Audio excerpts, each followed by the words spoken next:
Hi, everyone. My name is Newman, and thank you for allowing me to present on the S3 pattern, breaking agreements. Breaking agreements is in this enablers of co-creation category of the S3 pattern map. This guy. Oh, did I think I'm not certain why that did that. Is that your screen? That's not my screen. You want Whose screen is that? Temos. Okay, here we go. I'll do it. Okay. Here we go. Okay, this one now we're seeing the pattern maps. And I want to have this one up because we're going to take a big trip all around this as we go through breaking agreements. So I can read this off because it's worth reading and it's short. Break agreements when you are certain the benefit for the organization outweighs the cost of waiting to amend that agreement first, and take responsibility for any consequences. Breaking agreements is sometimes necessary, but may come at a cost to the community. And be accountable, clean up disturbances, follow up as soon as possible with those affected, and change the agreement instead of repeatedly breaking it. Okay. So in a nutshell, this means if you know you make an agreement, a commitment, and if you can't amend it, or if it's if you can't amend it, then it's actually, they talk about it's a good thing to surface the tension and break the agreement to sort of stop the commitment or the action. It gets into a lot, and I wanted to see, because I hadn't really thought about agreements in the S3. Oh, and by the way, if you have questions and comments, please hold them to the end. I encourage you to write down your questions as you think of them, and you can write them down on the Miro board or in the chat, and then we can get to them later. We will have a few 10 to 15 minutes of question time. I'll just talk for another 6 minutes or so. Okay.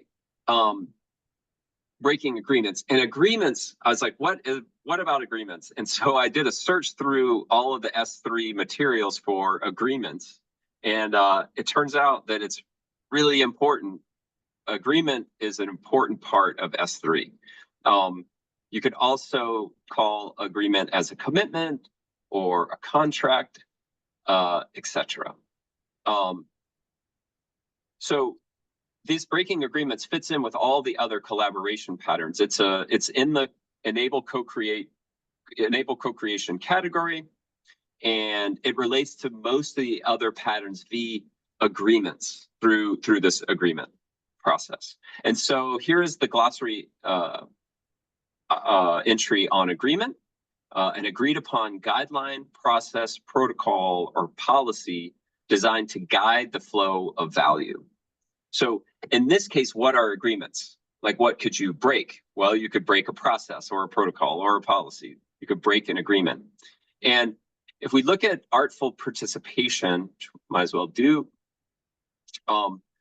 you commit to doing your best and acting in ways that enable effective collaboration. But this part, participating artfully, may include interrupting, objecting, or breaking agreements. It's interesting that interrupting an agreement is maybe how you do an amend, or how you amend an agreement, how do you change an agreement. We agree to actions and commitments, and we agree on values. Value agreement is one of the patterns. There are explicit and implicit agreements. And then this idea of navigating by tension, that we have a feeling when we do these actions or fulfill these commitments. And those feelings are important. That's one of the beautiful things about S3 is that it puts in the center the sort of human emotion and the human thing. Those are signals, and we should pay attention to them. Compensation agreements. which I sort of think of as contracts. And then another one, written and unwritten contracts. I wrote down this question: are agreements contracts? And then we can see this pattern of contract for successful collaboration in the defining agreements pattern, defining agreements category. And I'll talk about defining agreements category in a second. The circle pattern is interesting, and I found this.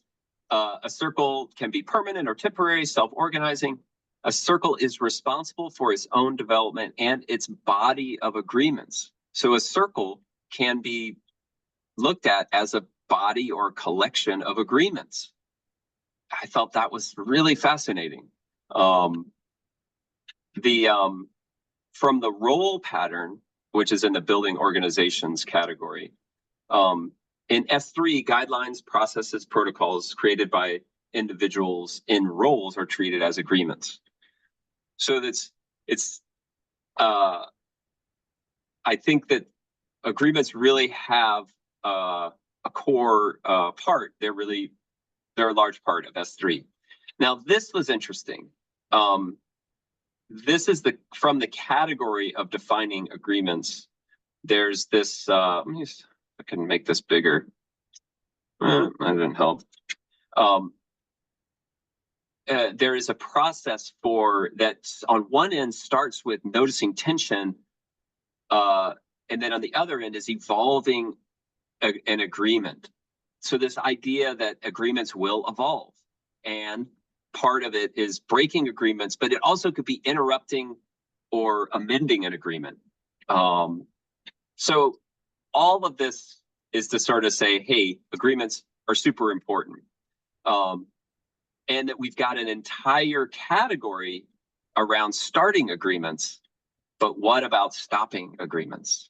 Like, I've often said this, is that we're great. I am great about starting stuff. I find it very easy, but stopping stuff is like it's a different kettle of fish or a horse of a different color. It requires a different skill set. Okay, so this was all the context and orientation, but let's just talk about this pattern now. The first thing is this idea of bend, don't break. When I'm in this situation, I consider, and following this pattern, I consider amending the agreement, that I bend but don't break. Meaning, and there is this has, you notice a tension, what's the driver? You can make a new agreement. That's the whole idea, is that once you break an agreement, maybe it's difficult and that there will be costs. When we break agreements, there's a cost to the community. But sometimes it's necessary. But the idea is, can a new agreement be reached? And then it comes back to our good old familiar, good enough for now, safe enough to try. And what I think really fits here is above and below the waterline.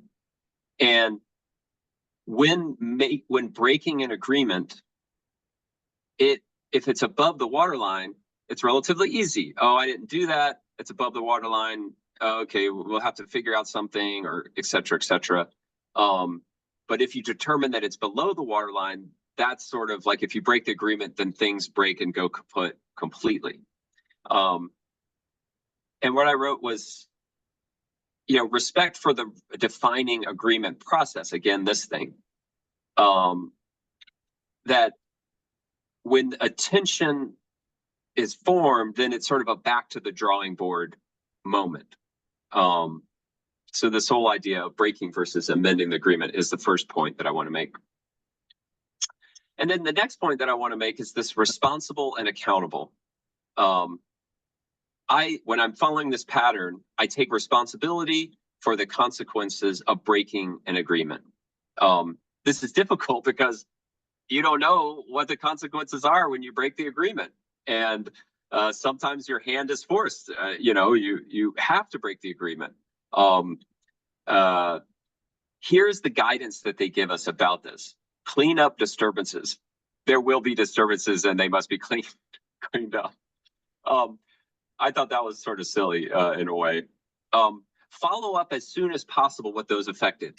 And this is interesting. So there's a couple of things like follow up, like touch base with and be in connection with as soon as possible, meaning that it's probably not going to be something that you can do right away, but as soon as possible to follow up and connect with the people that were affected in this broken agreement.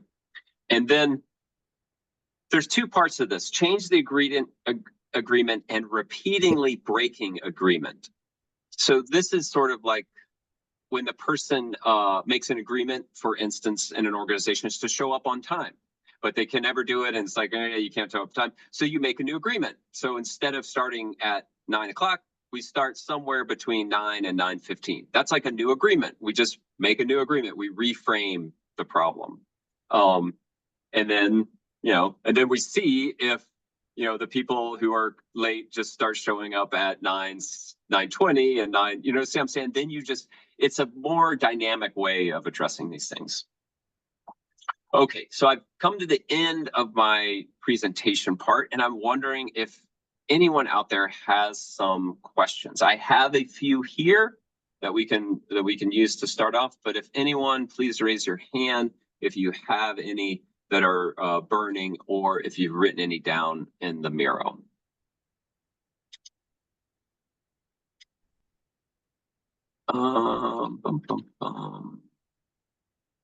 Okay, Nori's got his hand up. Go ahead. Yeah, one question I had is, I don't often use the word agreement in S3, so this is kind of new territory for me. And I'm like, wow, because we talk about tensions a lot. We talk about proposals, and then at the end we do a consent process and agree to a proposal in some way. So is that end product the agreement, or are there other ways agreements come about? And then how are they actually recorded? Because they're often, like, some of the patterns seem similar to the proposals where you have a review date and other things you do. So do they have a format? Like, are they separate from proposals, or are they proposals, or those kind of came to mind. Yeah, for sure.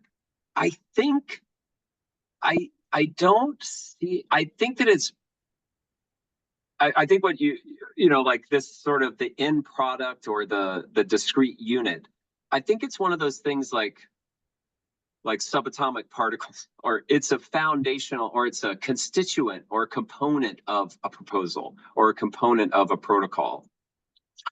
You know what I mean? It's sort of like, oh, we've been dealing with agreements. This is the same feeling that I had. I'm like, oh, agreements are everywhere. I was expecting to talk about proposals and really commitments for whatever reason, but I don't know if commitments are all over the place.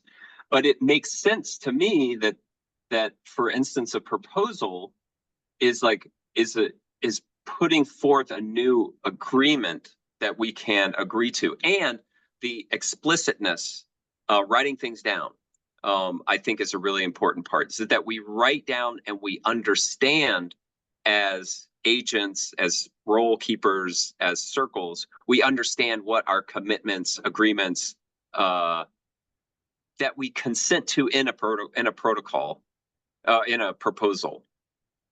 Yeah, I think that's where that is. However, and I see it, Tivo, I'm going to get to you in just a second. This one, so this whole defining agreements. So there is like a record agreements pattern. Yeah, record the details of agreements you make so you can call them, evaluate the outcome, involve the agreement over time. But defining the agreements page you looked at is really interesting, because it does, like, it's all about, it starts really big about hypothesis, like identification, design experiment, commit to run experiment, which sounds like the proposal, and consent, and then review and enroll. Yeah. And then it has There's an aspect of it that sounds exactly the same as we use in defining the domain. And it looks like this is like kind of carving that off as like the domain description. You could say that's an agreement, but then you could also have additional agreements that are under that same umbrella without necessarily being a separate domain. But is this like a meta pattern that things like domain description, all those kind of fall under. Yeah, I think it's one way of looking at it. I think it's definitely one way of looking at it. And I think for me, working in these organizations, working in what we've been doing through Catalyst and through all of our decentralized work, like it is for that autonomy part. I think that it's really important to understand what our agreements are and realizing that we have a responsibility to sort of set them. And then this gets me to the pattern. What's going on here is that we have a responsibility to break them or to amend them when they aren't, when the tensions build. That when, and tension meaning that we can seize on an opportunity or avoid a pitfall. Yeah. Nori, does that go to get? I want to get over to Tavo and then Harsha. Yeah. Yeah. Thanks. Thank you. Yeah, that was a good one. Tavo. Yeah, I also feel like everything is kind of the proposal. However, it might get murky in a sense when you are agreeing to a larger proposal and you don't know the underlying agreements under that made that proposal happen, and like all the, so you may so I guess there is a risk of choosing what agreements to agree, and then you also might need to consider if you're not agreeing to proposal, does this mean automatically adopting another set of agreements? So like not consenting is also somewhat agreement on something, because sometimes the proposal is a yes or no. Do we go to that event or do we not? And if we do not, it means something meaningful. I see what you did there. That's actually a pretty good language thing. Like non-consent is an agreement to not consent, as an agreement. We agree not to agree. I think that's pretty cool. Yeah. And on the, like you mentioned with the previous that discussion too, regarding this, like when we take a swarm, for example, the first agreement was the proposal when it got like selected and like, yes, go do that. And now the first milestone was to set up a schedule for Intersect town hall, like what days and times we will have our things. We thought we're gonna do it in first 2 weeks, but we started pending already agreements in a sense that we didn't want to rush people to change time and flog them around and first see and have a sentiment on what their time is like expected. And that it felt like that the agreement was reached in when we agreed that, okay, we delay the first month is gonna be the same, and then we're gonna move on with work groups, and then we move town halls. But now where the tension is coming from is basically several months now back, that they're coming back that no, we actually broke the rule because we said we do it in 2 weeks, even though there was agreement in middle. So when is bending an agreement a valid agreement? So there is also like a problem, like when between contractors and like between the teams, if they agree on something, but then they have different understanding of this, I guess.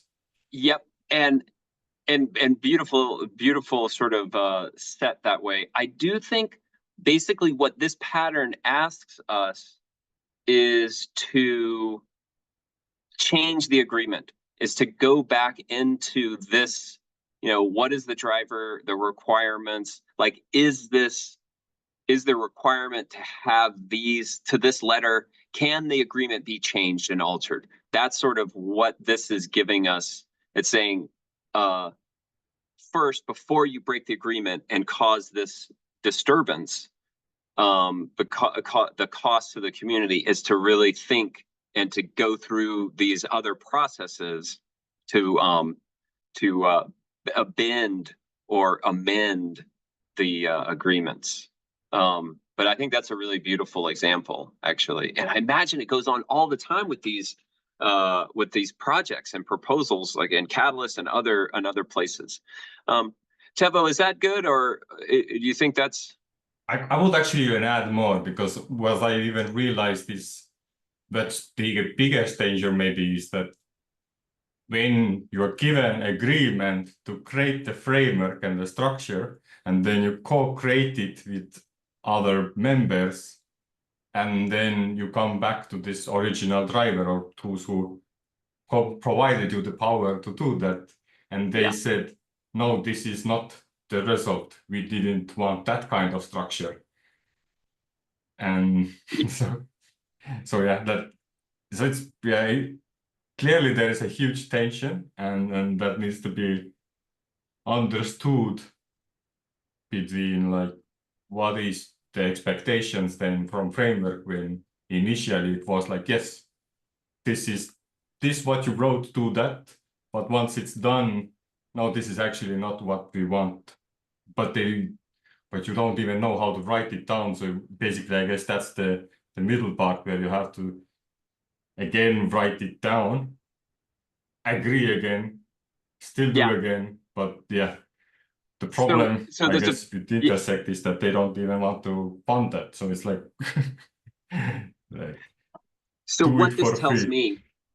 me, and thank you for sharing all that. What this tells me is that it's super important to have that discussion on the driver and to write down the agreements and to sort of have that ability, and maybe it's relationship, maybe it's, the structure or however, to be able to come back and sort of get to that question of when is bending valid and when is it a problem, and when, how much can you bend before it breaks, and what does even breaking mean, Thanks, Tavo. That was great.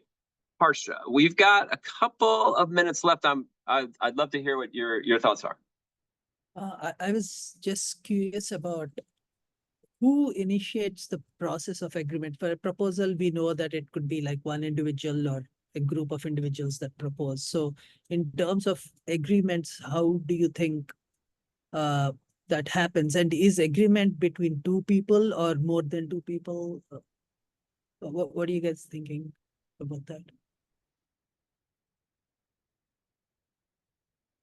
Yeah, I definitely think, because I think what Nori was saying about okay, the consent process around a proposal. So I think a proposal is really like a set of agreements, because we're asking for an exchange or a contract. So, so anyone could initiate, or the idea of source, like somebody that has initiative, or somebody that has something and they become the source, and so that they would sort of initiate agreements. And again, it goes into that sort of circle, delegator, delegatee, and yeah. And then between two or more people, I'm curious. Yeah, Nori, go ahead. Juan's next. Yeah, I think an agreement is between two people or between circles, even groups of people and groups of people. It's whenever there's an agreement made. So the most common one is like a proposal, and then go through the consent process, everyone agrees on it. That's an agreement you put in a logbook. But other things are also agreements, like when you fill out a domain canvas for a domain or a role, and you take it back to the delegating circle, and everyone agrees that that's good, and the domain is valid and it's approved, that's an agreement too. So all of these are the agreements, and then like all things S3, you have set a review date and all of that kind of stuff, and you can evolve them as they go. They're not intended to be permanent things.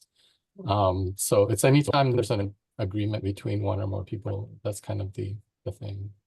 I think, and they're everywhere, like Newman said in S3. Agreements are just, I think this is a meta pattern that just kind of manifests in a lot of different ways. So the reason I am asking about the number of people in the agreement is it seems like there is one individual who is agreeing to it, or like a group, but by the end of the day, it seems like two entities. For example, I made an agreement with the circle. So the two entities are me and the rest of the circle. Similarly, two circles made an agreement, so the two entities are the two circles. So I'm thinking maybe it is two entities, but yeah. Yeah, and I came across the term, like, I was just like, who does this stuff? And I was like, an entity is a good word. And I was also thinking like agent but you're right. Like a group of people, they make an agreement as one. So it's really a one person, ultimately makes the agreement. From the way I see it, yeah. Entities.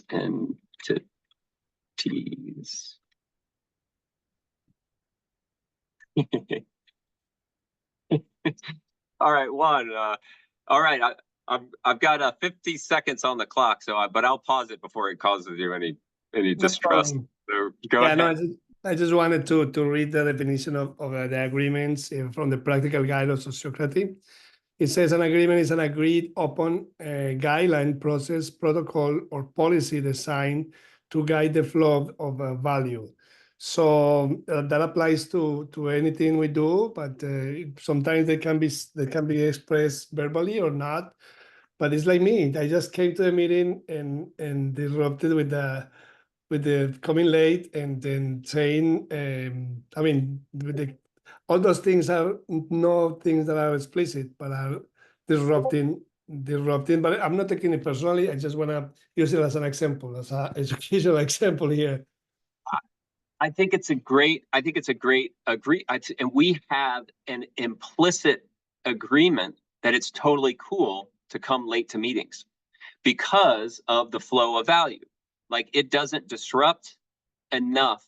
Like your being here is enough value, even if it's just for the last 20 minutes, that we would have an agreement. But however, if we were maybe a different group and they said, hey, let's make an explicit agreement that we don't want people to come late. And, and then if someone's like, oh, I'm always late and I can't come to meetings. And if they can't change it, then they would need to amend the agreement. For instance, did you guys have the agreement? Like if the teacher is 15 minutes late, then you're just out of there, and, but there is an agreement that we wait for 15 minutes for the convener and then it goes. And does that sort of address like what you mean by like the agreement and sort of attending when you can to a meeting? No, it just does not. It's not relevant because we know each other, and yeah. But in Oxford, we never come to a meeting late because we want. It's because we have something else. It's no big deal. But I just bring a point on to illustrate the agreement. It's something that it could be verbal or could be explicit or not. But the bottom line is that affects the flow of value of the meeting. So that was my point. Just to stick with the definition, just to help us, create value. Not now, but just even after the meeting. It's important, and it's very important to think about that because we always, especially when we come to with whatever training we have, we come to a group and try to bring some sociocracy principles.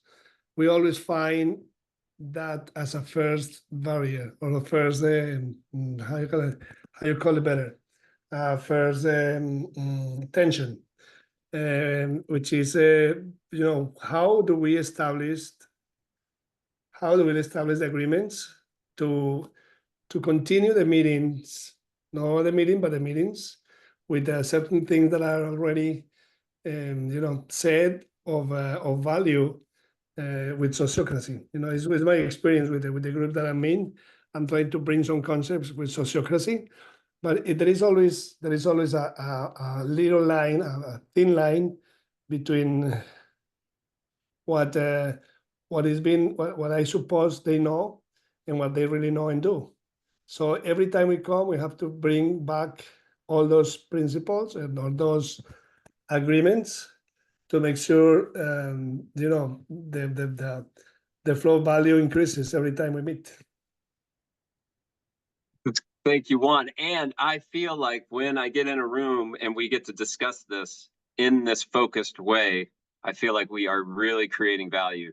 it was really fun digging into these and really fun, leading and guiding a discussion and doing this presentation.